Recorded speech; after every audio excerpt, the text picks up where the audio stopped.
এই যে মহাকুম্ভ মেলা হচ্ছে 12 বছর পর পর, যা এলাহাবাদে আগে বলা হতো প্রয়াগরাজ, এখন নাম প্রয়াগ চিরকালই বলা হতো, গঙ্গা যমুনা মিলনস্থল প্রয়াগ। প্রয়াগে যে কুম্ভ মেলা, তার রাজনীতিকরণ কিছুদিন ধরেই শুরু হয়েছিল। আজ থেকে 12 বছর আগে যখন সমাজবাদী পার্টির শাসক ছিল, আমার মনে আছে সেই সময় সেইবার প্রথম অখিলেশ যাদব তখন উত্তরপ্রদেশের মুখ্যমন্ত্রী, বড় আকারে প্রয়াগের কুম্ভ মেলাকে কেন্দ্র করে রাজনৈতিক দল, রাজনৈতিক ব্যক্তির মহিমা প্রচারের চেষ্টা করা হয়েছিল। কিন্তু এবার এসে যা দেখা যাচ্ছে, যোগী আদিত্যনাথ এবং কোথাও কোথাও নরেন্দ্র মোদীর উপস্থিতি রয়েছে, কোথাও কোথাও সর্বোচ্চ, যিনি ঈশ্বরের মতো সর্বোচ্চ বিরাজমান, তিনি হচ্ছেন যোগী আদিত্যনাথ। এবার যেভাবে যে উচ্চতায় নিয়ে যাওয়া হয়েছে একটি ধর্মীয় আচার, একটি ধর্মীয় অনুষ্ঠানকে কেন্দ্র করে রাজনীতির প্রচার, তা অতীতে কোনোদিন আমাদের দেশে দেখা যায়। প্রয়াগে যখন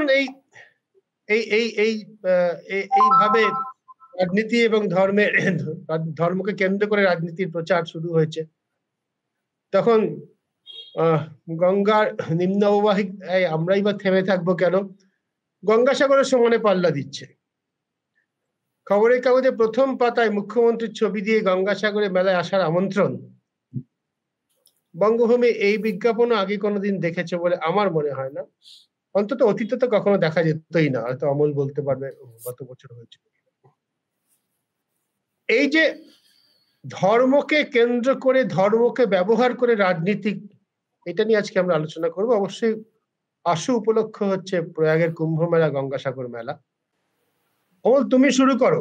যেটা আমি বললাম, আগে কোনদিন দেখেছো গঙ্গাসাগর মেলায়? আমরা সবাই গিয়েছি, সবাই দেখেছি। এই যে এত বড় করে মেলায় আসার আমন্ত্রণ মুখ্যমন্ত্রী কেন জানাবেন, আমার তো বুঝতে পারি না। আবার উত্তরপ্রদেশই হোক, পশ্চিমবঙ্গেই হোক, মেলায় তো মানুষ এমনিতেই যাবে, মেলায় তো মানুষের মিলনের জায়গা। এই বিষয়টা নিয়ে একটি বিষয় বলি, যে এটার যে পরিবর্তনটা যেটা তুমি বলছো, এটার আরো একটা পরিবর্তন আমি সংবাদ মাধ্যমের কর্মীদের, অর্থাৎ আমাদের সাংবাদিকদের মধ্যে যে পরিবর্তনটা, সেটা আমি বলছি। 2 বছর আগে যখন ওই মুখ্যমন্ত্রী গিয়েছিলেন করতে, পর্যালোচনা করতে, তো তখন ওই কপিল মুনি আশ্রমের মহারাজ তার সঙ্গে প্রত্যেক বছরই উনি দেখা করেন, এবারও করেছেন। তো সাধারণত আমরা দেখে থাকি যে এই ধরনের মুনি ঋষি, মহারাজ, মহন্ত, এদের সঙ্গে দেখা নেতা মন্ত্রীরা করেন, এবং তারপর নেতা মন্ত্রীদের লোকেরা প্রশ্ন করেন যে আপনি কি চাইলেন মহন্তের কাছে। তো আমি 2 বছর আগের কথা বলতে পারি, যে প্রশ্ন করা হলো মহন্তকে, আপনি কি চাইলেন মুখ্যমন্ত্রীর কাছে। তো এটা আমি বলছি এই জন্যে যে তার মানে মহন্ত, তারপরে যে ধর্মীয় উৎসব, এই সব কিছুর নিয়ন্ত্রক এখন আসলে রাজনীতিবিদেরা। আমরা যেটা নরেন্দ্র মোদীকে দেখছি, যেখানে যোগী আদিত্যনাথকে দেখছি, আবার আমরা সেটা পশ্চিমবঙ্গে মমতা বন্দ্যোপাধ্যায়কেও দেখছি। যেটা তুমি বললে যে একটা বিশাল বিজ্ঞাপন, গোটাটাই মুখ্যমন্ত্রীময়, অর্থাৎ পশ্চিমবঙ্গ সরকার তারা এই ধর্মীয় অনুষ্ঠানটাকে কিভাবে সমাদর করে, এই বিষয়টাকে এখানে তুলে আনা হয়েছে। মূলত সমাদর যে করবে সরকার, এটা খুব স্বাভাবিক, তার কারণ এত মানুষ যাবেন, তারা তাদের ধর্ম বিশ্বাস উপাসনা করার জন্য যাবেন, তাদের কষ্ট নিবারণ করাটা সরকারের প্রাথমিক কাজের মধ্যেই পড়ে। কিন্তু সরকার যখন সেটা থেকে বিজ্ঞাপন করতে চায়, অর্থাৎ তার যে কৃতিত্ব দাবি করে, সেটা আসলে রাজনীতি, সেটা ঠিক মানে দায়বদ্ধতা নয়, সেটা রাজনীতি, এটা আমরা বুঝি। বিজেপির মধ্যে যেটা শুরু হয়েছে, আমার মানে সৌভাগ্য আমি বলবো যে 22শে জানুয়ারি 2024 যেদিন রাম মন্দির উদ্বোধন হলো, আমি সেদিন ওখানে ছিলাম। আমার যদিও রাম মন্দির দর্শন করা হয়নি, তার একটা বড় কারণ হচ্ছে যে এত ভিড় ছিল যে ওইটাতে লাইন দিলে আমি আর সাংবাদিকতার বাকি কাজগুলো করতে পারতাম না। কিন্তু যেটা আমি বলতে চাইছি যে এটা তো এলাহাবাদের কথা আমরা আলোচনা করছি, বা গঙ্গাসাগরের কথা আমরা আলোচনা করছি, যে অযোধ্যাকে নিয়ে বিজেপি এত বড় তাদের রাজনৈতিক লড়াই সংগ্রাম করলো, এবং ফাইনালি আদালতের রায়ে তারা জয়ী হলো, তাদের মানে প্রত্যাশা পূরণ হলো, সেই অযোধ্যায় কিন্তু আমি রামকে খুঁজে পাইনি। আমি এটা নিয়ে আমার মিডিয়াতে আমি অনেক খবর করেছি, ভিডিও করেছি, লাইভ আমি দেখিয়েওছি মানুষকে, যে সেখানে রামকে খুঁজে পাওয়া একটু কঠিন হয়েছিল মোদি এবং যোগীর ছবি কাট আউট এইসবে। ফলে আমার মনে হচ্ছিল যে এটা অযোধ্যা নগরী নয়, এটা মোদীনগর অথবা যোগীপীঠ। ইনফ্যাক্ট আগামী দিনে এরকম কিছু হয়ে যাওয়াটাও অসম্ভব কিছু নয়। তার কারণ হচ্ছে যে মানে এই ভগবানকে নিয়ে রাজনীতি করতে গিয়ে দেখা যায় যে ভগবান আড়ালে চলে যান, রাজনীতি যারা করেন তারাই সামনের সারিতে চলে আসেন। বিজেপিতে তো আমরা এই 2024 নির্বাচনের আগে তো নরেন্দ্র মোদীকে ঠিক সেই জায়গাতেই দেখলাম, তাকে তো বিজেপি প্রায় অবতার বানিয়ে ফেলেছে। অর্থাৎ তিনি চাইলে কিছু হবে, তিনি না চাইলে কিছু হবে না। কিন্তু ফাইনালি সেই ধারণা ভারতের জনগণ মিথ্যা প্রতিপন্ন করেছেন 2024 নির্বাচনে। 2024 নির্বাচন ভারতের 75-76 বছর অর্থাৎ স্বাধীনতা পরবর্তী ভারতবর্ষের নির্বাচনের মধ্যে আমি বলবো যে অত্যন্ত একটা ম্যাচিওর ভার্ডিক্ট ভারতবাসী দিয়েছেন। তার কারণ সবাই ধরেই নিয়েছিল যে এইরকম একটা কিছু হতে যাচ্ছে, কিন্তু নরেন্দ্র মোদীর মতো মানুষকেও যে মানুষ একটা শিক্ষা দেবেন, সেইটা কিন্তু এই নির্বাচনে হয়েছে। যে আলোচনাটা আমরা আজকে করতে চাইছি সেটা হচ্ছে যে এই যে ধর্মকে নিয়ে রাজনীতি, এবং এখন যে জিনিসটা শুরু হয়েছে এটা নরেন্দ্র মোদীর ব্রেন মানে চাইল্ড, কিন্তু সেটা আস্তে আস্তে সব রাজ্য, সব রাজনৈতিক দল তারা আস্তে আস্তে গ্রহণ করছে। সেটা হচ্ছে যে একটা ধর্মীয় পর্যটনের প্যাকেজ উনি প্রথম নিয়ে আসেন 2016-17 সাল নাগাদ, যেখান থেকে করিডোর ডেভেলপমেন্ট শুরু হয়। করিডোর ডেভেলপমেন্ট বেনারসের মানে Kashi Vishwanath corridor development, Ujjayini corridor development, এই যে জিনিসটা শুরু হয়, আমি একটুখানি কয়েকটি ফিগার এখানে বলতে চাই। তার কারণ হচ্ছে যে আমাদের তো অনেক মানে আছে, সমস্যা আছে, অনেক রকম মানে একেবারে বেসিক সমস্যা আছে। তার মধ্যেও ভারত সরকারের 2019-20 এই অর্থ বছরে ভারত সরকারের বরাদ্দ ছিল 43,561 কোটি টাকা। এটা হচ্ছে মন্দির সংস্কারে কেন্দ্রীয় সরকারের ব্যয়। আমি যদি তার আগের বছরটাতে চলে যাই তাহলে 2018-19 ছিল এটা 40,636 কোটি টাকা। তার আগের বছর 2017-18 এটা ছিল হচ্ছে 41,080 কোটি টাকা। তো এই যে বিষয়গুলো, সেখান থেকে কিন্তু আজকে দীঘায় মানে জগন্নাথ মন্দির তৈরি করছে আরেকটি রাজনৈতিক দল, আরেক রাজনৈতিক শক্তি, আরেকটি রাজ্য সরকার, তারা করছে। আমরা সবাই জানি যে পুরীর মন্দির যে সংস্কার হয়েছে সেই কাজ নবীন পট্টনায়ক শুরু করেছিলেন, সেটাকে থাবা দিয়ে নরেন্দ্র মোদী নিয়ে নিয়েছেন এবং তার জন্য মামলা সুপ্রিম কোর্ট পর্যন্ত গড়িয়েছিল যে এটা কে করবে। এখানেও একটা ন্যাশনাল অ্যান্ড স্টেট এইরকম একটা জুরিসডিকশনের কনসেপ্ট আনা হয়েছিল যে পুরীর মন্দির যে ধরনের মন্দির, এটা আসলে একটা ধাম, যে 4 ধামের একটি ধাম।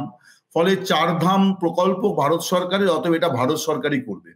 ফাইনালি কোর্টের মধ্যস্থতায় খানিকটা স্টেট গভর্নমেন্ট তার করতে পেরেছে, কিন্তু নবীন যে কোর্টে লড়াইটা করলেন সেটা কেন করলেন? এই জন্যে যে তিনিও এই দানটা ছাড়ান না, যে জগন্নাথ প্রভুকে সামনে রেখে তিনিও তার রাজনৈতিক ফায়দা লুটতে চান। তো এই যে বিষয়গুলো আমি অনেকগুলোই এরকম বলতে পারি, যেমন আমাদের সবচেয়ে প্রথম যেটা হয়েছিল সেটি হচ্ছে বেনারসের কথা আমি বললাম। তারপরে হয়েছে যে উজ্জয়িনীতে, তাতে 850 কোটি টাকা খরচ হয়েছে ওই প্রজেক্টটা, মানে ওইখানে যেভাবে ওটাকে রেনোভেট করা হয়েছে এবং একটা নিউ লুক দেওয়া হয়েছে সেইটার জন্য। গুজরাটের কালী মাতা মন্দির, এটাতে 125 কোটি টাকা। কাশী বিশ্বনাথ আমি বললাম 750 ক্রোর খরচ হয়েছে। তো এইরকম ভাবে অনেকগুলো প্রজেক্ট।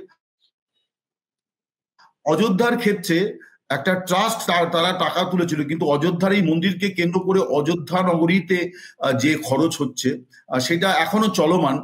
বিপুল টাকা খরচ হচ্ছে। প্রথমে যে প্রাথমিক হিসেবটি ধরা হয়েছিল সেটা 18,000 কোটি টাকার একটা বিনিয়োগ ওখানে ধরা হয়েছিল, যার মধ্যে বিমানবন্দর, রেল স্টেশনটাকে নতুন করে সাজানো, এরকম অনেক কিছুই হয়েছে। কেদারনাথ মন্দির সংস্কারে একটা বিপুল টাকা সরকার খরচ করেছে। বদ্রীনাথ কেদারনাথ সংযুক্তিকরণ যে প্রজেক্ট। ভারতবর্ষে কিন্তু ধর্ম এবং রাজনীতিকে অদ্ভুতভাবে মিশিয়ে ফেলা হয়েছে।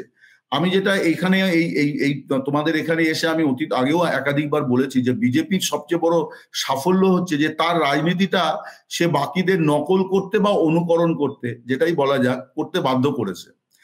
তার জন্যই পুরীতে জগন্নাথ মন্দির হচ্ছে, তার জন্যই গঙ্গাসাগর মেলা নিয়ে এত রকম সরকারি আয়োজন, এবং মুখ্যমন্ত্রী তো বারে বারেই বলছেন যে এটা কেন জাতীয় মেলার স্বীকৃতি পাবে না।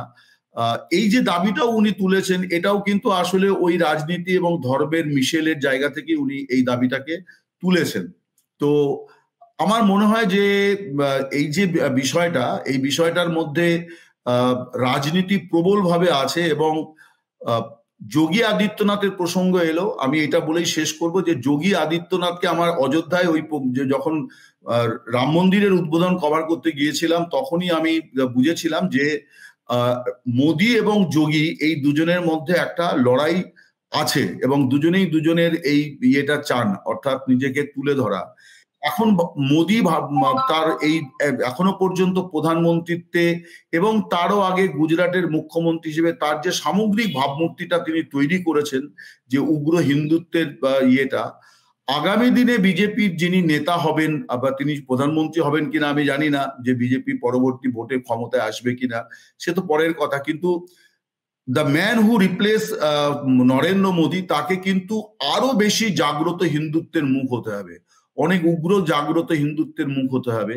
সেই ক্ষেত্রে একেবারে গেরুয়া বসনধারী চিফ মিনিস্টার মনে করছেন যে ইজ দ্য আইডিয়াল পার্সন। আমি এর আগে দুবার লখনৌতে গিয়েও বিভিন্ন আমাদের সাংবাদিক বন্ধুদের কাছ থেকেও নানান ধরনের ঘটনা থেকে এই বিষয়টা বুঝতে পারছিলাম যে যোগীর এইরকম একটা প্রত্যাশা আছে যে বিজেপির মধ্যে মানে নরেন্দ্র মোদীর উত্তরসূরি হওয়ার একটা দৌড় তার আছে, যে কারণে এই যে কুম্ভ মেলা, এই কুম্ভ মেলাতে তিনি পুরো ক্যাম্প করে বসে আছেন। এবং শুধু বসে আছেন তাই নয়, সেখানে বসেও কিন্তু তিনি যে যদি হিন্দু দেবদেবীর উপাসনা করতেন কিছু বলার ছিল না, সেখানেও তিনি কিন্তু এই বিভাজন রাজনীতি করে যাচ্ছেন। তিনি বলছেন যে ওয়াকফ বোর্ডকে বলছেন মাফিয়া বোর্ড, বলছে যে এরা সব জমি দখল করে নিয়েছে ভারতবর্ষে। উনি বলছেন যে মুসলমানরা এখানে আসতে পারে প্রোভাইডেড বলে উনি কিছু শর্ত আরোপ করছেন।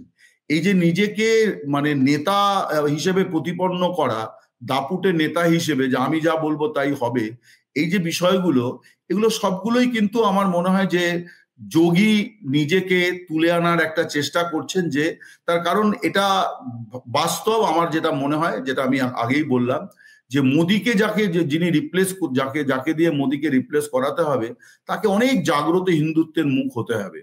এইটাই আপাতত আমি বলছি আর কি। হয়তো সেই চেষ্টাই যোগী আদিত্যনাথ করছেন। আমলের কথা সূত্র ধরে আমি একটা কথা বলি, সে যোগ করি দর্শকদের বলার জন্য, সেটা হচ্ছে এই যে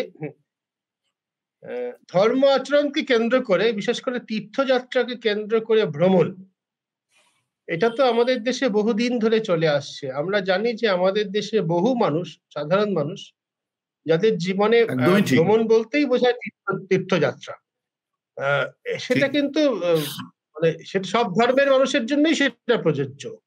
যেমন বহু সাধারণ হিন্দু, তারা জীবনে যে কটা জায়গায় যান তার মধ্যে পুরী থাকে, গঙ্গাসাগর থাকে, প্রয়াগ থাকে, হয়তো কেদার বদ্রী থাকে, আর কোথাও হয়তো তারা জীবনে কোথাও ঘুরতে যান না। তেমনি বহু মুসলিম পরিবারও আছেন যারা জীবনে একবারই মাত্র বিদেশ যাত্রা করছেন, সেটা হচ্ছে হজ করতে মক্কা গিয়েছেন, তার বাইরে তারা আবার আজমির শরীফ গিয়েছেন। এবং তাকে কেন্দ্র করে একটা অর্থনীতি গড়ে ওঠা, তার বিকাশ ঘটা, সেটাও তো খুব স্বাভাবিক। সেটা একদমই ঠিক, একদমই ঠিক, ভালোই বটে।